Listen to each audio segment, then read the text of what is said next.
You know, at times, some of these things, they are so difficult for me to respond to because you try to control your anger, your frustration, and you look at the risk you are taking for what you are doing, and then you find these jokers with what they are throwing out there. It is shocking to me. First, let me let you know that I don't even know which event they are talking about. I don't know which event. Somebody in Ghana once contacted me for something. I told him off. When I was in the US, he came back to me. I told him to communicate with my Secretary General that I don't have time for such nonsense. That was even the same time that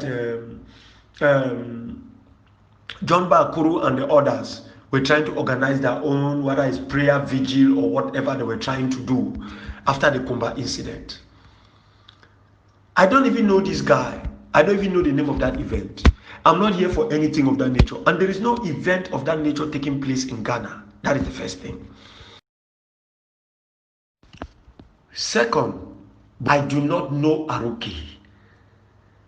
The only time I spoke about Aruke was when this other guy was keeping him in custody when they were saying that he was about to kill him. And I spoke because I was contacted to intervene to save Aruke. I don't know Aruke's voice. If I see his picture, I will not know him. I'm not joking. I'm saying this thing to you. I've never spoken to Aruke.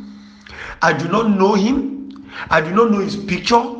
I've only intervened. This other guy you know very well who died later on, who was killed. I've just forgotten the name. The other general who was holding Aruke. That was when Aruke left there. He went straight to Bafut area. I was only contacted to intervene in the same way I was contacted by someone in Texas to intervene to make sure Ivor do not go around killing Nambere. When Ivor took Nambere, I was contacted from Texas by people linked up to IG to intervene. That was my first time to even communicate once on the phone with Ivor. I don't even know his voice. I don't know him. And that is how Nambere was saved. I am in Ghana on another mission. So I don't know what is wrong with these guys who have not fought for 2 years. They have not been able to fight with La Republique for 2 years. It's getting to 2 years plus. I mean ADF. I am not joking. I'm not joking. For 2 years plus. The only thing you know about them with the Sarko's group has been them fighting one another. If they are not fighting somewhere and killing another Amber fighter, Amber fighters are fighting them somewhere when they have encroached into the land, into the area, and have attacked them. That is all about them.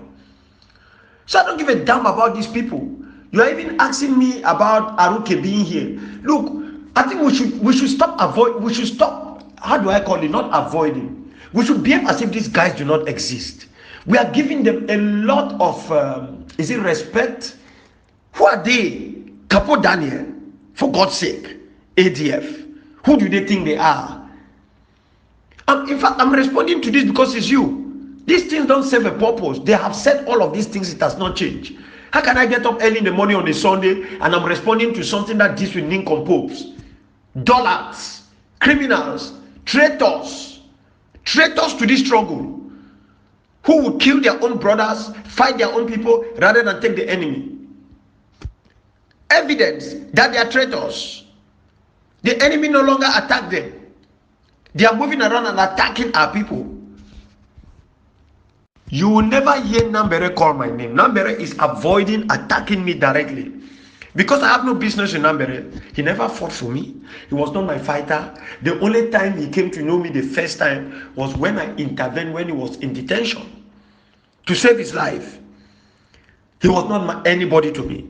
It was because they came to me. They said, you are the only person who can talk to anyone who will listen. You don't have enemies. You say things the way you see them. Then I went to Ivor and I told him to get Nambere released.